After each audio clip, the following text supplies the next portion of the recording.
The Adventure of Tom Sawyer by Mark Twain. Longman Simplified English Series. Read by Sirinthip Pengprasittipong. Chapter 26. Lost in the Cave. Now to return to the chair of Tom and Becky in the picnic. They then along the passage with the rest of the children visiting the familiar wonder of the cave such as Audience Palace and the Castle Hall. When the game of hide and seek began, Tom and Becky played until they lost interest in it. Then they wandered down, winding passage, holding their candle up and reading a network of names that dead and address done in candle smoke on the rocky walls. They went on and on, smoked their own name under the overhanging shelf and process. Presently they came to pet where a little stream to spearhead. Do house the cultures, former a filmy waterfall in speaking stone. Tom placed his small body behind it to light it up for Becky and found that he is just asleep. Natural stairway enclosed between narrow walls. At once the admirable to be discovered beside him. They made a smoke mark for future gases and would his way and that far down into the depths of cave.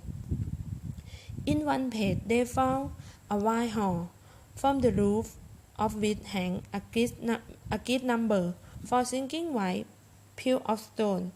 After wondering and admiring, they left it by of the numbered passage that opened into it. This soon brought them to a lonely spring, the basin and which seemed to be decorated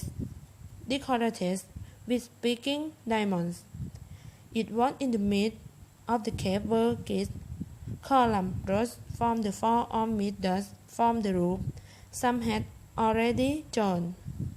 The children marveled at this resource of the castle's water deep central under the roof but and packed themselves together, thousands in a trust, and they came flocking down in hundreds dashing factory at the candle.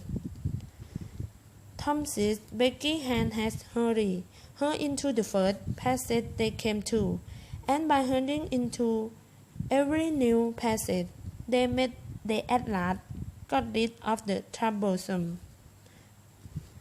Then Tom found an underground, which stretched away until its shaft was lost in the shadow. He wanted to explore it further, but decided that it would be best to sit down and rest for a time. Now for that first time, isolated of the page led it damp and cool hands upon the mind of the children. I wonder how long we've been down there. Tom, said Becky. We'd better go back. Yes, I think we better. Can you find the way, Tom? It's all mixed up to me. I think I can find it.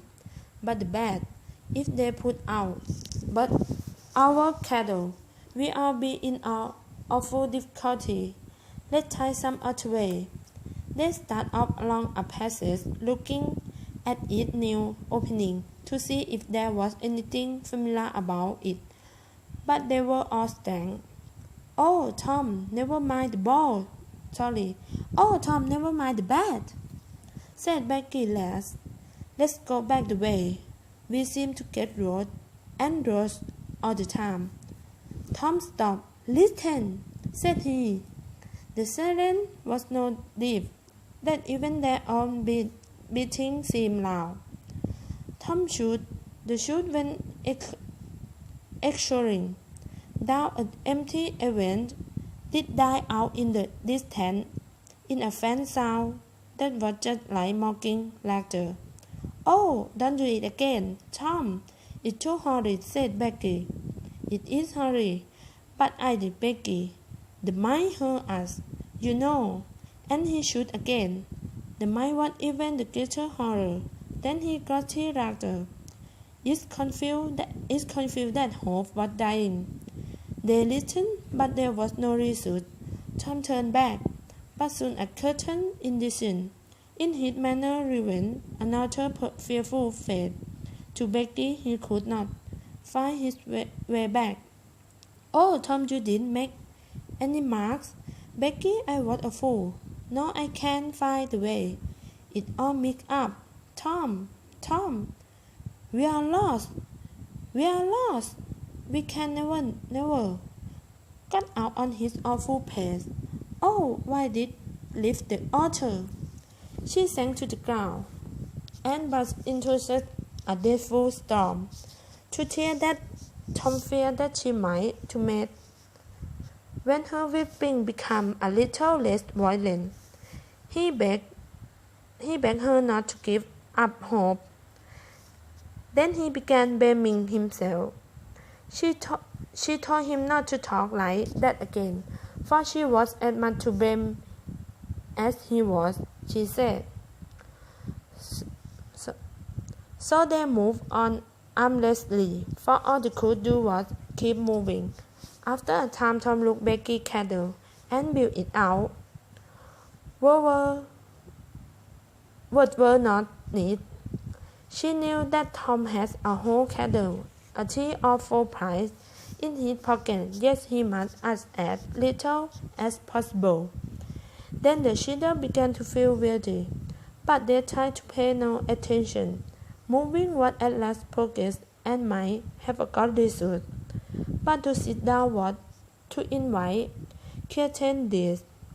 At last Becky with limb refused to carry her any further. They sat down. They talked of home, of friends there, and above all of the sunlight. Burned while so heavily on Becky that she fell asleep, and Tom was grateful. He said lots in due of happy time. When Becky woke up, she gave a gay little laugh, but she stopped it suddenly and groaned followed. Oh, how could I sleep? I wish I had never woke. No, Tom, I don't. Don't look so. I won't say that again. They rose and wandered along hand in hand, and hopeless. A long time after this, Tom said that they must go quietly and listen for dripping water, because they must find a spring. They found one, and Tom said that they must rest again. Both were quietly tried. Yes, Becky knew that she could go on a little further. She was surprised to hear a disagree. Nothing was said for some time. Then Becky broke the silence. Tom, I am so hungry. Tom took a big cake from his pocket and divided it, and Becky ate with good appetite. Tom pretended to eat his chair. There was an abundance of cold water with which to finish the food. Soon Becky started that the should move on again. Tom was silent, and then he said, Becky, we must stay here, where there water to drink. This little piece of candle is our last. Becky cried again. At length she said, Tom, well, Becky, they all miss us and search for us. Perhaps they are searching for us now. Why? Of course they are. When would they miss us, Tom? When they got back to the boat, I suppose. Tom, it might have been dark then. Would they know that we hadn't come? I don't know. Anyway, your mother would miss you as soon as they all got home. I pretend look in Becky's face made Tom remember. She was not to have gone home that night. The Sunday morning might be half spent before Mr. Thatcher discovered that Becky was not Mr. Harper. In a moment, a new burn to give from Becky showed Tom that the dew in his mind had sunk here also. The children fastened their eyes upon the bit of candle and watched it made slowly and pitilessly away. They saw the little flame rise and fall, and then suddenly, he horror of utter darkness enveloped them. How long afterward it was that Becky woke to find herself crying in Tom's arms. Neither could tell. Tom said that it might be Sunday or perhaps Monday. The house crawled by, and again captivated felt faint with hunger. Tom's share of the cake was divided and eaten, but it seemed to leave them hungrier than before. Presently, Tom said, "Did you hear that?" Both held their breaths and listened. There was a sound light and faint, far-off shoot. "It's Terry," Tom answered it. Again the sound was hard and apparently a little nearer. "They are coming! Come on, Becky! We are all right now." The joy of the prisoner was almost unbearable. Their speed was slow, however, because pain were rather common, and had to be gathered again. They soon came to one. Tom lay fell and reached down, but he could not touch the bottom. It might be 10 feet deep. It might be 100. They must stay there until the silence came. They listened. The distant children were growing more distant. A moment or two more, and they had gone all together. The hair-breaking message of it. Tom shook until his toes itched, but it was of use. He talked hopefully to Becky, but a long time passed, and no sound came. The children felt their way back to the spring. The time dragged on. They slept again, and awoke hungry and miserable. Now Tom had an idea. It would be better to explore some of side passage than to remain idle. He took his keys, sting from his pocket, tied one end on a big stone, and stared with Becky, unwinding the line as they crawled along. At the end of 20 steps, the passage ended in a pit. Tom fell below and then as far round corner as he could. At the moment, a hand holding a kettle appeared from behind a rock. Tom gave a gasp round and instantly, then hand was followed by the body in belonged to Redskin Joe. Tom was turned to stone. To his immense relief, the spaniel felt. Tom told Becky that he had only shoot for luck. And they crept back to the spring. But hunger and mystery after a time make one forget one fear. Another wearisome while and another long sleep brought changes. The children awoke sick with hunger. Tom believed that the miss with Wednesday or Thursday or even Friday or Saturday now. He proposed to explore another passage. He felt willing to read Redskin Joe and all other terror, but Becky was weak and she could not be lost.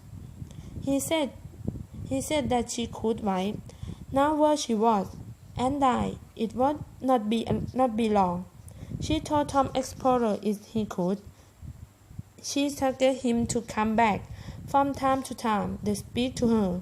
She made him promise that when her last hour came, he would stay by her and hold and hand until all was over.